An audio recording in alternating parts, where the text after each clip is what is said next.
Ed here with the Digital Digest, and today I wanted to share a comparison between the Microsoft Surface Pro 8 on the right and the HP Spectre X360 13t on the left. Now, these are two incredibly similar yet different machines. The Surface Pro 8, of course, the first thing we need to address is that it is a tablet out of the box that can also be an Ultrabook if you opt to pick up the $280 keyboard. This is the signature one that also includes the brand new Slim Pen 2. The Spectre, on the other hand, is a 2-in-1, so it isn't a tablet, clearly, and that is the most glaring difference between these two machines, in my opinion, because their processing power is very similar, their pen input similar, but there is a clear winner that I'll get to, and the overall experience and computing power is essentially a one-for-one. And that's part of the beauty of this generation of the Surface Pro 8, not just that it's been redesigned and has a larger display, but it actually now is on even keel with the entire Ultrabook market. And that's one of the most appealing things, in my opinion, about the Surface Pro 8. So it's not just about the fact that it's a tablet that can also be a PC.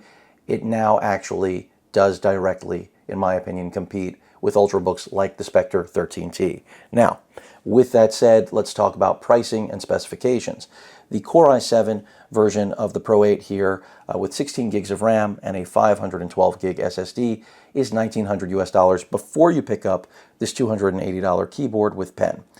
The Spectre, this is, by the way, my own 13T from 2019, the end of 2019, so it's not the same generation. It's a 10th gen i7 as opposed to the 11th gen, and I did already review the Spectre with the 11th gen i7, and that's predominantly what I'll be basing this on. Even though you're looking at the 10th gen, it is an identical chassis, identical display, everything is identical except for, of course, the raw performance.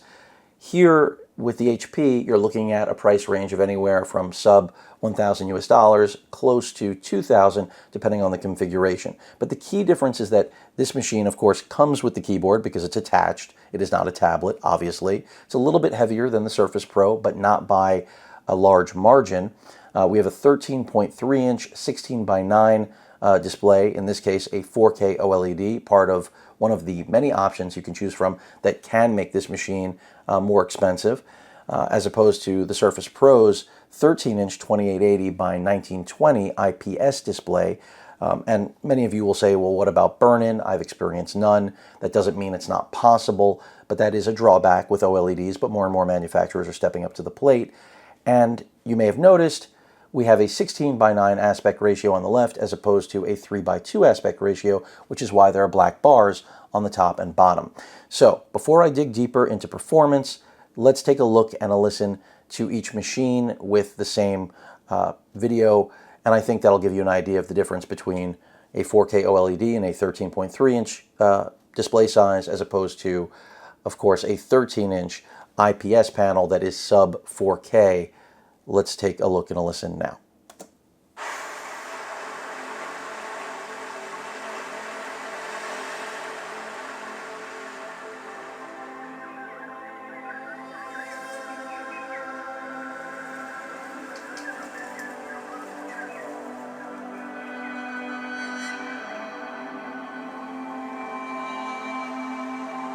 I'm going to stop it right there. I think it's already blatantly obvious the OLED is far superior, and that will always be the case. But one advantage that the Surface Pro 8 does have up its sleeve is its 120 hertz refresh rate, which I don't take lightly. I do feel that higher refresh rates really are more beneficial when it comes to gaming, which is not something that either of these machines are ideal for, but both are capable of very light gaming, older titles, full HD resolution, settings at low, of course. But the 120 hertz is a clear advantage if that appeals to you, and I think it should. I mean, if you already use devices that have a 120 hertz or higher refresh rate, I really should say anything above 60 hertz, it is tough to go back, just when it comes to scrolling, but in this case, it is really about inking as well. Let's take a listen to the speakers. There is a very big difference between these two machines. So first, let's listen to the Spectre. Volume is at 100%.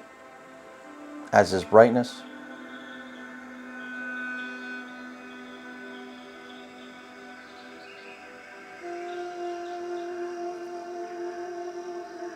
Now take a listen to the Surface Pro 8.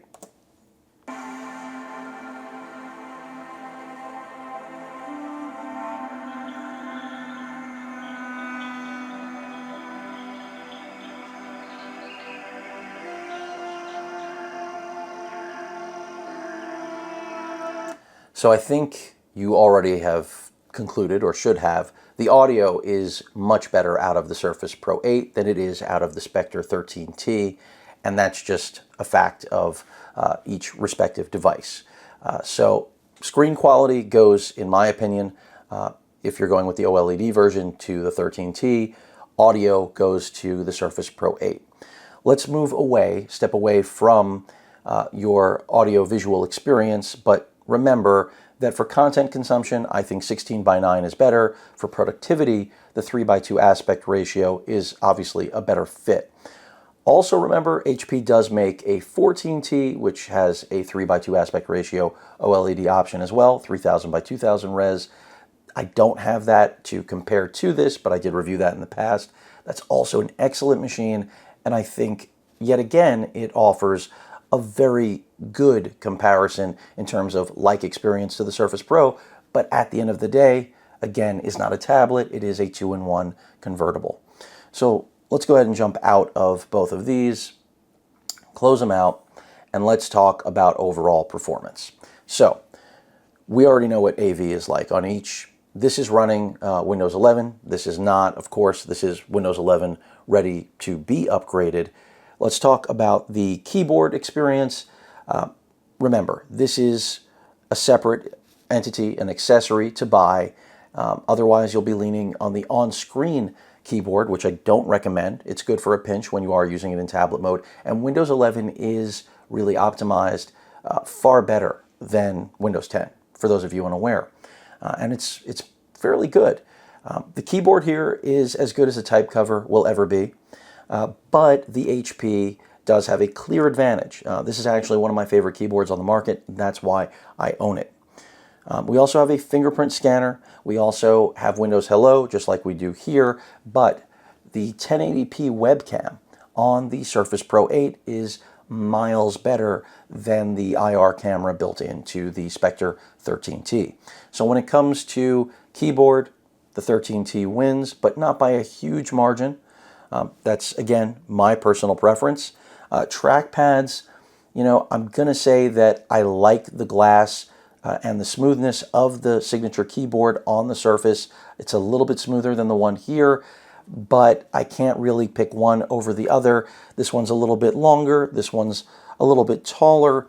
It's really a matter of personal preference. I'll call that a wash. The fingerprint scanner, I don't really care about. Some of you may. The fact that they both have Windows Hello facial recognition for unlocking, I think, is enough when it comes to security provisions. In addition to that, I really do love, and again, anyone who's watched my reviews of the Spectre 13t or any HP, specifically Spectre, knows that I'm a huge fan of the fact that we've got LEDs for muting the speakers as well as microphone. I just think more manufacturers should be onto that, and some are coming around. Not something you're going to have here, but not a big deal. Let's talk about processor performance. As I mentioned, 1185 G7, that is the i7 inside of the Surface Pro 8, whereas if you custom configure or get a pre-built Spectre 13t here in 2021, it will have the 1165 G7. Well, essentially, it's really a matter of clock speed. In real-world performance, it's null. There will not be a tangible difference between the two. Both have Iris Xe graphics. Again, remember, this is not that 11th gen chip, but I have reviewed it, and so I know already what performance you will be getting out of that. And you can go ahead and take a look at my coverage of the 13T for 2021 if you feel inclined, but what you're getting here is the equivalency in terms of information.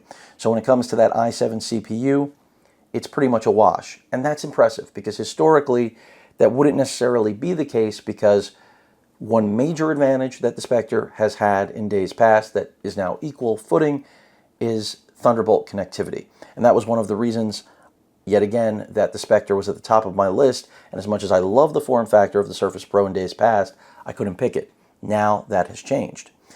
So when it comes to CPU performance, 1-for-1, both of these have 16 gigs of RAM, also a 1-for-1. Now, the ability to configure the Spectre with a 2 terabyte NVMe drive, which when I bought this, put this at around $2,000. Now things are more affordable, even with the supply chain shortage situation as a result of the pandemic. That is something you just can't make happen with the Surface Pro 8. How much that matters to you? Again, a matter of personal preference. I'm not sure that that's going to be a game breaker, game changer for you, but something I feel is still worth making mention. Now, beyond, of course, display, audio, the keyboard, the touch or trackpads, the processor, the RAM, the hard drives, and of course the webcams, remember you do get yet another camera on the back of the Surface Pro, which is a 10 megapixel camera also capable of shooting 4K video. That does not exist on the Spectre, but you can make the argument that because this can flip all the way around, you can use the camera, I suppose, in this capacity, but I wouldn't really, try to make that argument. But let's talk about I/O, because I think that's another important thing. Before I do that, battery life. So they're really close, really, really close. Depending on where you keep brightness and power settings with the 13T, again, with the 1165 G7, you're going to get roughly the same. Figure about 8 hours with both of these machines. If you turn on 120 hertz refresh rate for the 13-inch display on the right, that battery life is going to drop down. If you keep brightness too high on the 4K OLED, again, your battery life is going to drop, but remember, it's pushing more pixels, and that OLED I would take any day over the 120 hertz refresh rate with the traditional IPS panel you're getting on the right. And if you go IPS with the 13T, it will be significantly less expensive, and battery life will be better because that will just be full HD. As opposed to the 4K, the UHD resolution you're getting here. And a lot of people will say there's no need for UHD in a 13.3-inch form factor. I get it. I wear glasses. I see the difference. A lot of people do not. In fact, you may have noticed I don't have the scaling cranked up. A lot of people would run the scaling at 250% for a UHD 13.3-inch display. Let's talk about I/O. So when it comes to I/O, the Spectre does have a clear advantage, in my opinion. And I'll get to build quality next. So we've got 2 Thunderbolt ports right here. They would both be, of course, Thunderbolt 4 on the 13T for 2021. This model, of course, is Thunderbolt 3. The difference is very little. Essentially, 8K output is the big difference. We do have a privacy switch here for the webcam, something that you will not get with the Surface Pro 8. It just has never been part of the lineup, and it won't be anytime soon. Micro SD card slot right there, and that's a big one for me. The fact that there is no card reader on the Surface Pro 8 is something that I miss. That was something that you could get in days past, and it has gone away. You have a Type A USB port right there, which is another thing you will not see on the Surface Pro 8, and then, of course, a headphone microphone combo jack and the power button right there on the edge. That is it when it comes to I/O. The bottom is fairly clean. RAM is soldered just like on the Surface Pro 8. So it's really a matter of, do the additional things that the Spectre brings to the table draw you enough? Are they interesting enough? Are they compelling enough? Will they change the way you work? And I think that is really the key question. Now, when it comes to I/O on the Surface, I already mentioned, you've got the 2 Thunderbolt 4 ports, and that is it. Power button, volume rocker on the other side, and that's the whole deal. Let me go ahead and get that off screen. Some steam crap coming up there, which sounds really odd when you say it that way, right? But that rounds things out. I mean, that is the sum of the parts with the I/O, and quite frankly, the card reader being missing, the Type A being missing, I don't know how much that will matter to people because Thunderbolt 4, having 2 of those ports really does give you everything. Granted, I enjoy having the additional I/O, and I would be really up the creek without a card reader. So that is one area where I would be making a huge sacrifice going to the Surface Pro 8. Otherwise, those two Thunderbolt 4 ports really do everything. They do. And remember, this does still have the Connect charging port. So those Thunderbolt 4 ports, while they can trickle charge, they also can, of course, be available when using the Microsoft charging or charger for the Surface Pro 8. Whereas here, when charging this machine, the only ports that will be available are one of the two Thunderbolt ports and the Type A port. So just something to be aware of. So technically, you will have more Thunderbolt connectivity when this is hooked up charging, at least using Microsoft's proprietary Connect charger. And that is the other I/O on this machine that I failed to mention a moment ago. Other things you should be aware of. We've discussed pretty much everything. Battery life. How long do they take to charge? Well, that's really close as well. You're looking at a little over an hour with the Surface Pro 8, and with the 13T, it's pretty much in the same ballpark. You're looking at roughly 2 hours, so give or take a little bit less. So very close. I would call that a wash yet again, because there isn't really enough of a margin. If this took 3 hours to charge, it would be noteworthy. It does not.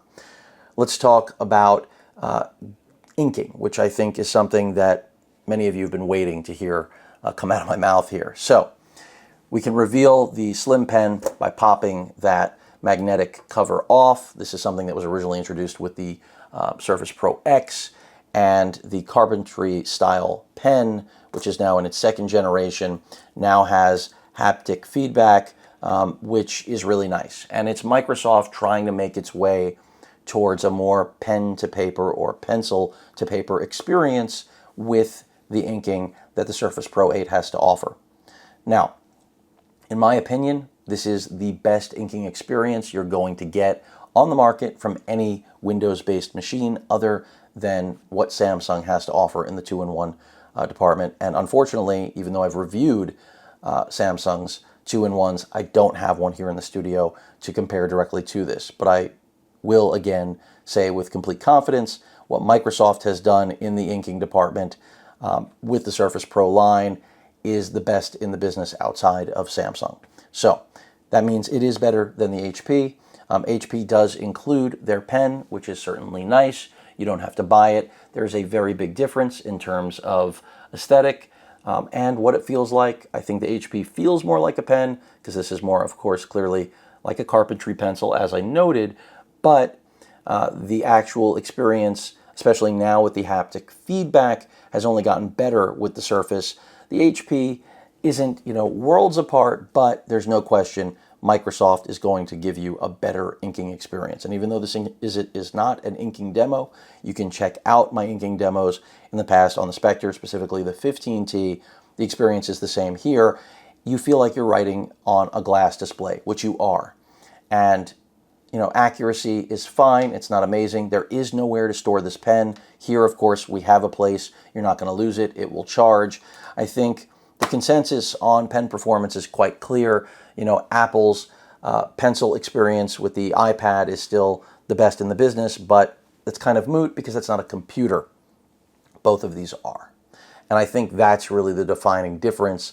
So every time someone tries to make what is presumably a fair comparison and say Apple's pen or inking experience is better with the iPad, specifically I'm going to point to the 12.9-inch version, the thing that everyone fails to mention is that is a tablet, not a tablet that is also a PC. And that's not to say you can't get a lot of work done with it depending on what you do with it, but at the end of the day, it isn't going to run big boy programs, desktop class software.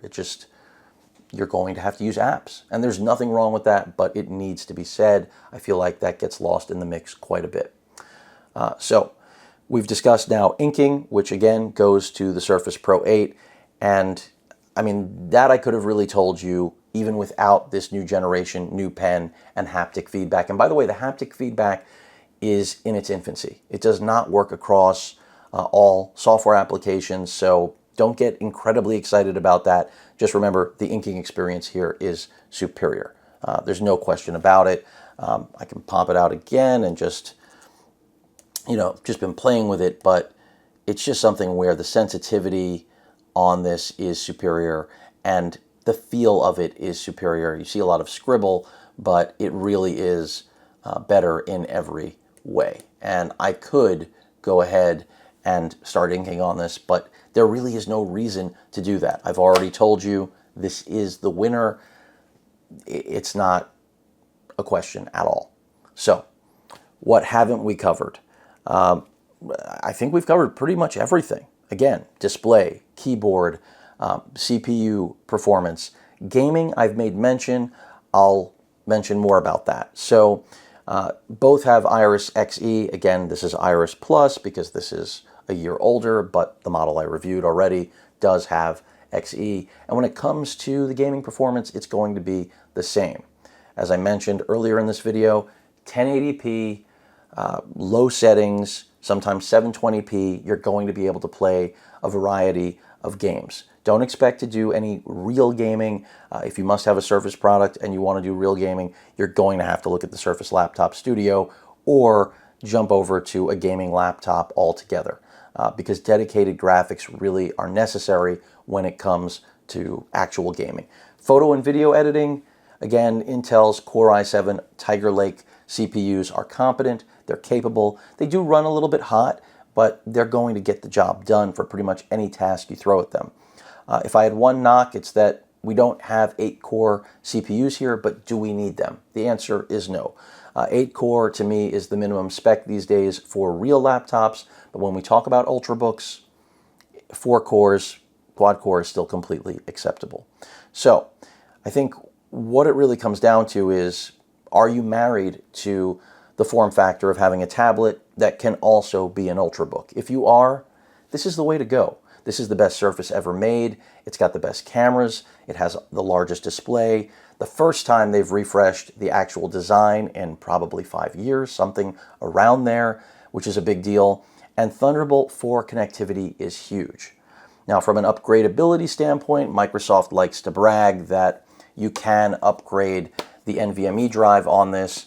With that pinhole, you could pop it open, throw another drive in there, but I don't think that's a brag-worthy thing at all. I mean, it's better than not having the option, and you don't have to buy a Microsoft-branded drive, so that's good.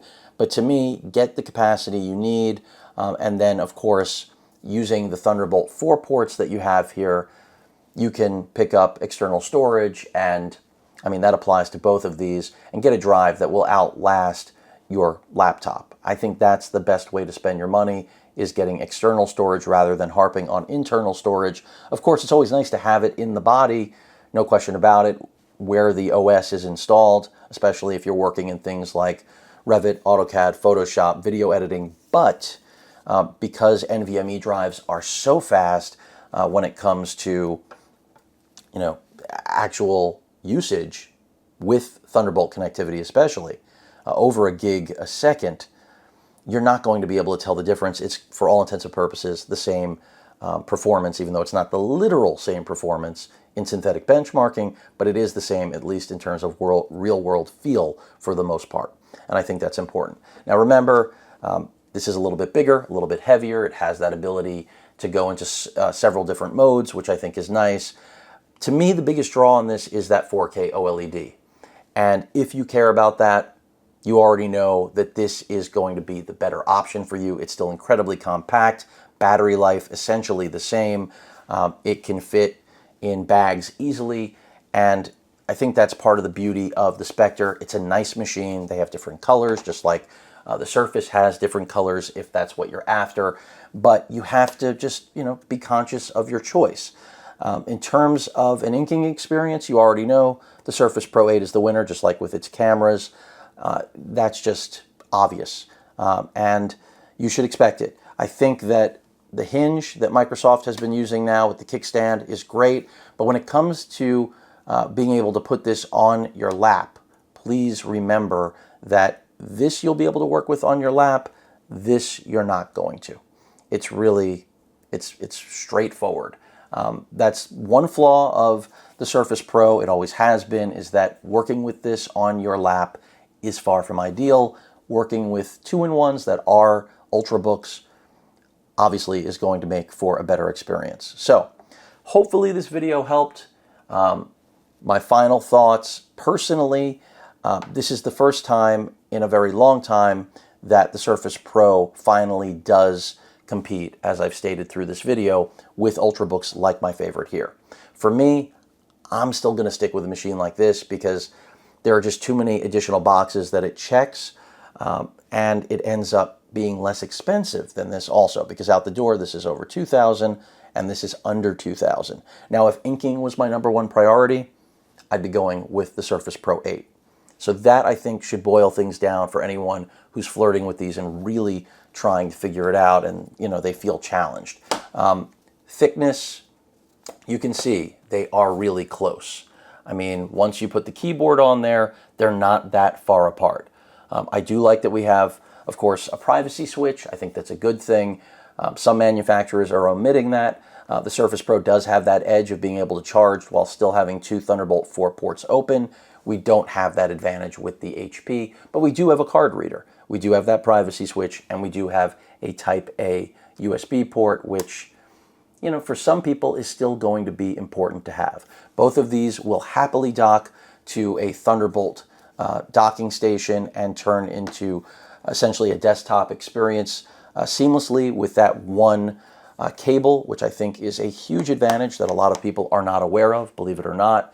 Many people still don't know that it's not just about, being able to drive multiple displays in 4K or in Thunderbolt 4 cases, a single display at 8K, but it's about being able to hook up all of your peripherals, your mouse, your keyboard, your monitor, external storage, headphones, everything with a single cable. And that still is a beautiful thing.